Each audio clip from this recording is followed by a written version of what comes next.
Wow.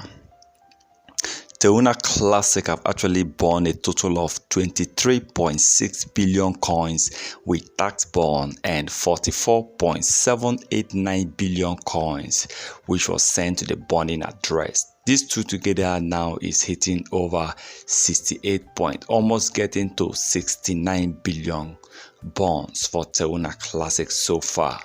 The tax bond 23.6 billion, while Luna, the amount of coin that was being sent towards Terra Classic tax bond is now hitting almost 45 billion coins. So you see that Terra Classic, to me, they are actually doing well, but just that we believe we will have bought over 3 billion coins so far. But we will, at least, yes, Terra Classic can burn 3 billion coins in a day, because as of last week we saw how Binance was able to burn almost 2.6 billion.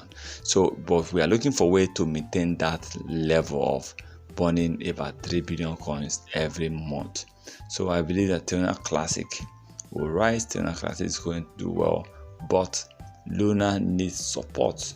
Luna needs massive support in order to burn more coins. And the way we can support Terra Classic is by burning our coins.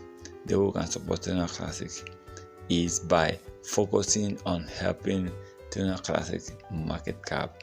With that, I believe that LUNC can really rise with a huge market cap, with a huge support. Well, believe me, Luna is definitely going to rise very soon, but they need to focus on the burning. They need to focus on the burning of Terra Classic LUNC. Please remember, this is not a financial advice. Once again, thank you for stopping by. Thank you.